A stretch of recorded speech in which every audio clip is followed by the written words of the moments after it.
नमस्कार मित्रांनो पाठीमागे आपण मागील व्हिडिओमध्ये वयश्री योजनेबद्दल ओरली माहिती पाहिली होती किंवा वयश्री योजनेची घोषणा शासनाकडून करण्यात आलेली होती। आता मित्रांनो वयश्री योजनेचा शासनाकडून एक कन्फर्म असा GR निर्गमित करण्यात आलेला आहे किंवा जारी करण्यात आलेला आहे। मित्रांनो तो GR कशा प्रकारे आहे तर या GR मध्ये मित्रांनो डॉक्युमेंट्स कोणते लागणार आहेत, पात्रता निकष काय आहे, कोणती कंपनी कोणती एजन्सी ही योजना राबवणार आहे किंवा या योजनेचं काम कोणत्या एजन्सीकडे दिलेले आहे याबद्दलची सर्व माहिती या GR मध्ये आहे। मित्रांनो तुम्हाला जर व्हिडिओ पूर्ण पाहायचा नसेल तर आपल्या डिस्क्रिप्शन बॉक्समध्ये जायचंय आणि तिथून हा GR ची जी PDF आहे ती डाउनलोड करायची आणि त्या GR बद्दल माहिती जाणून घ्यायची। मित्रांनो कारण आपल्या घरातील किंवा नातेवाईक असतील, रिलेटिव्ह असतील त्यांना मित्रांनो या GR च्या बद्दलची माहिती असणे गरजेचं आहे। कारण 65 वय असणाऱ्या नागरिकांना किंवा त्यावरील जास्त वय असणाऱ्या नागरिकांना याचा फायदा होणार आहे। मित्रांनो तो GR कशा प्रकारे आहे मित्रांनो राज्यातील 65 वर्ष वय व त्यावरील ज्येष्ठ नागरिकांना त्यांच्या दैनंदिन जीवनामध्ये सामान्य स्थितीत जगण्यासाठी त्यांना वयोमानापरत्वे येणारे अपंगत्व, अशक्तपणा यावर उपाययोजना करण्यासाठी आवश्यक सहाय्य साधने उपकरणे खरेदी करण्याकरिता तसेच मनस्वास्थ्य केंद्र, योगोपचार केंद्राद्वारे त्यांचे मानसिक स्वास्थ्य अबाधित ठेवण्यासाठी राज्याच्या मुख्यमंत्री वयश्री योजना राबवण्यास मान्यता देण्याबाबत अशा प्रकारचे GR आहे। प्रस्तावना आहे मित्रांनो 2011च्या जनगणनेनुसार महाराष्ट्राची एकूण लोकसंख्या 11.24 कोटी इतकी आहे। त्यापैकी सद्यस्थिती 65 वर्ष व त्यावरील अंदाजित व्यक्ती 10 ते 12% ज्येष्ठ नागरिक म्हणजे 1.25 कोटी आहेत। त्यापैकी मोठ्या प्रमाणात ज्येष्ठ नागरिकांना कोणत्या ना कोणत्या अपंगत्वाचा सामना करावा लागत आहे। सदर बाब विचारात घेऊन केंद्र शासनाने दारिद्र्य रेषेखालील संबंधित दिव्यांग, दुर्बलताग्रस्त ज्येष्ठ नागरिकांना शारीरिक क्षमतेनुसार सहाय्य साधने उपक्रमे पुरवण्यासाठी वयश्री योजना सुरू केली आहे। त्यानुसार अशा ज्येष्ठ नागरिकांना सक्रिय जीवनात आणण्यासाठी आणि गतिशीलता, संप्रेषण आणि मोकळेपणाने जीवन जगता यावे यासाठी ही योजना सुरू केलेली आहे। मित्रांनो शासन निर्णय कशा प्रकारचा आहे, राज्यातील 65 वर्ष व त्यावरील ज्येष्ठ नागरिकांना त्यांच्या दैनंदिन जीवनामध्ये सामान्य स्थितीत जगण्यासाठी त्यांना जे अपंगत्व येत आहे किंवा अशक्तपणा किंवा आजाराने ते ग्रस्त असतात त्यांना त्यासाठी मदत करण्यासाठी शासनाने मुख्यमंत्री वयश्री योजना राबवण्यास मंत्रिमंडळाने दिलेल्या मान्यतेनुसार शासन मान्यता देण्यात येत आहे। म्हणजे मित्रांनो या योजनेला आता मान्यता देण्यात आलेली आहे। योजनेचे नाव आहे मुख्यमंत्री वयश्री योजना। सदर योजनेचे ध्येय उद्दिष्ट काय आहे तर ते खालीलप्रमाणे आहे। 65 वर्षावरील ज्येष्ठ नागरिकांना अशक्तपणा, अपंगत्व किंवा आरोग्याविषयी त्यांच्या समस्या आहेत त्या सर्व समस्यांचे उपचार कशा प्रकारे केले जाईल किंवा त्यांना आर्थिक मदत म्हणून त्यांना कशा प्रकारे लाभ देता येईल यासाठी ही योजना सुरू करण्यात आलेली आहे। मित्रांनो लाभार्थ्यांना 3000 रुपये रक्कम लाभार्थ्याच्या बँकेच्या वैयक्तिक आधार संलग्न आधार बँकेशी लिंक असेल त्या बँकेत थेट लाभ वितरण DBT द्वारे 3000 रुपये रक्कम एकदाच ती त्यांच्या अकाउंटमध्ये ट्रान्सफर केली जाणार आहे। मित्रांनो अशा प्रकारचा योजनेचे उद्दिष्ट आहे। त्यानंतर योजनेचे स्वरूप कशा प्रकारे आहे तर सदर योजनेअंतर्गत पात्र वृद्ध लाभार्थ्यांना त्यांच्या शारीरिक असमर्थता, दुर्बलतेनुसार सहाय्यभूत साधने उपकरणे खरेदी करता येतील। उदाहरणार्थ चष्मा, श्रवण यंत्र, जर बहिरेपणाचा आधार असेल तर ट्रायपॉड, स्टिक व्हीलचेअर, त्यानंतर फोल्डिंग वॉकर, कमोड खुर्ची, नी ब्रेस, लबर ब्लेड, सर्वाइकल कॉलर इत्यादी साधने पुरवण्याचं योजनेचं स्वरूप आहे। तसेच केंद्र शासनाच्या कार्मिक विभागाद्वारे नोंदणीकृत करण्यात आलेल्या तसेच शासनाद्वारे नोंदणीकृत करण्यात आलेल्या योगोपचार केंद्र, मनस्वास्थ्य केंद्र, मनशक्ती केंद्र, प्रशिक्षण केंद्र येथे सहभागी होता येईल। मित्रांनो निधी वितरण कशा प्रकारे आहे, अर्थसहाय्य कशा प्रकारे आहे तर राज्य शासनातर्फे 100% अर्थसहाय्य उपलब्ध करून देण्यात येईल।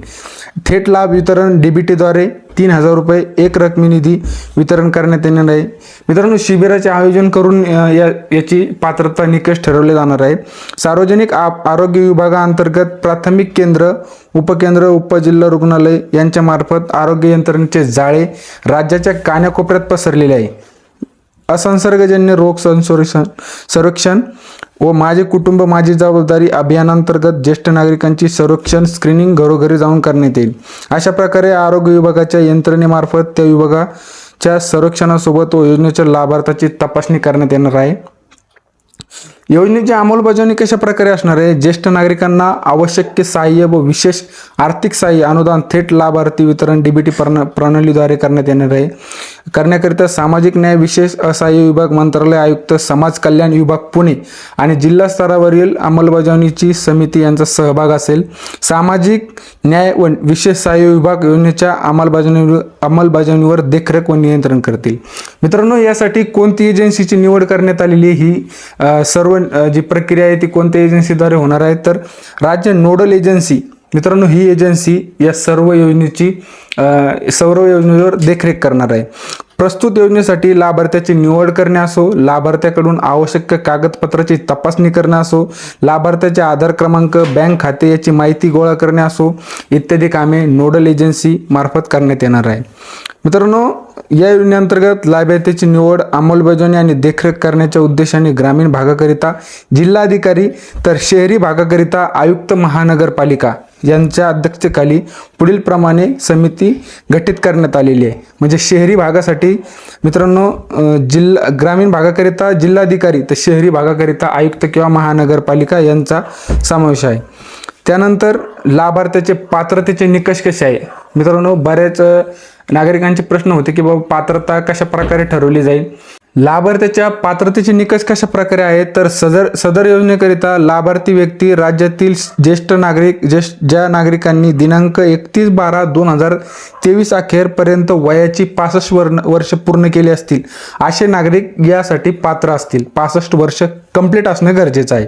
ज्या व्यक्तीचे वय 65 वर्ष आणि त्याहून अधिक व्यक्तीकडे आधार कार्ड असणे आवश्यक आहे. आधार कार्ड नसेल तर आधार कार्डची नोंदणी केलेली पावती असणं गरजेचं आहे. किंवा जर लाभार्थ्याकडे आधार कार्डच नसेल तर स्वतंत्र ओळख दस्तावेज असतील तर ते ओळख पटवण्यासाठी स्वीकारले जाईल. मित्रांनो, लाभार्थी पात्रसाठी जिल्हा प्राधिकरणाकडून प्रमाणपत्र किंवा BPL रेशन कार्ड किंवा राष्ट्रीय सामाजिक सहाय्य कार्यक्रमाअंतर्गत इंदिरा गांधी राष्ट्रीय वृद्धापकाळ निवृत्तीवेतन योजनेअंतर्गत राज्य केंद्रशासित सरकारच्या इतर कोणत्याही पेन्शन योजनेकरिता वृद्धापकाळ निवृत्तीवेतन मिळाल्याचा पुरावा सादर करू शकतो. राशन कार्ड नसेल तर मित्रांनो निवृत्तीवेतन मिळाल्याचा पुरावा देखील तुम्हाला दिला तरी चालतो. म्हणजे राशन कार्ड नसलं तरीही काही अडचण नाही. उत्पन्न मर्यादा, लाभार्थ्याचे कौटुंबिक उत्पन्न 2 लाखापर्यंत असावे याबाबत लाभार्थ्याने स्वयं घोषणापत्र सादर करणं आवश्यक आहे. उत्पन्नाची मर्यादा 2 लाखाच्या आत असणं गरजेचं आहे.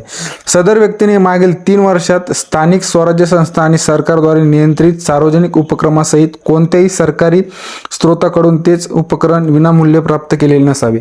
मित्रांनो, जे उपकरणं लाभार्थ्यांना पुरवले जाणार आहेत ते उपकरणापैकी यापूर्वी जर विनामूल्य जर ते उपकरण मिळालेले असतील तर ते यासाठी अपात्र आहेत. हे महत्त्वाचं आहे. कान मशीन असेल, श्रवण यंत्र तुम्ही जर ते स्कीममध्ये किंवा त्यांना विनामूल्य एखाद्या योजनेअंतर्गत मिळवलेले असतील तर ते लाभार्थी यासाठी पात्र नाहीत.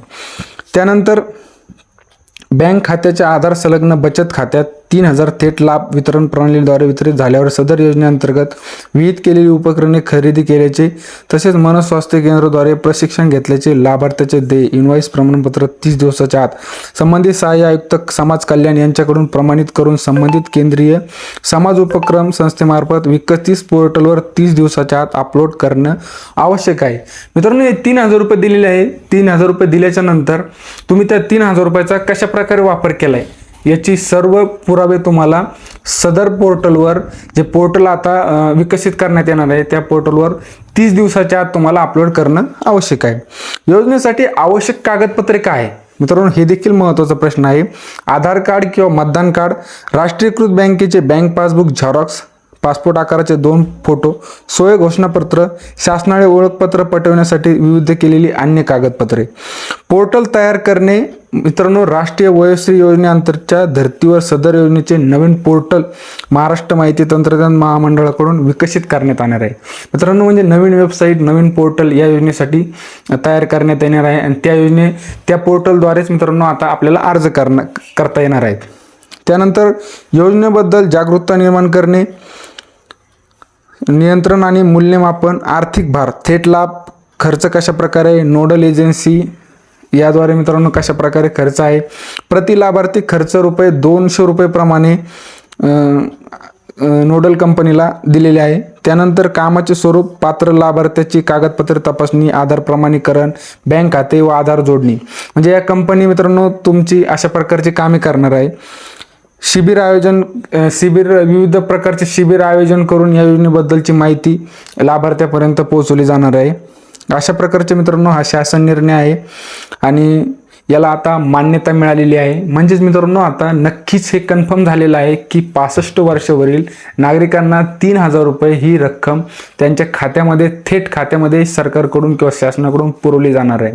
मित्रांनो त्यामुळे सांगितलेले डॉक्युमेंट्स तुम्हाला रेडी ठेवायचे. हे पोर्टल विकसित होण्यास जास्त वेळ लागणार नाही. पोर्टल झाले की यासाठी अर्ज करण्याची सुरुवात होणार आहे.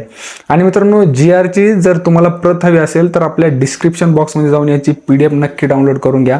आणि अशाच प्रकारचे नवनवीन GR मित्रांनो आपण आपल्या चॅनलच्या माध्यमातून लाभार्थ्यापर्यंत पोहोचवत असतो. यासाठी मित्रांनो आपल्या चॅनलला सबस्क्राईब करायचे आणि बेल आयकॉनला क्लिक करायचे. धन्यवाद.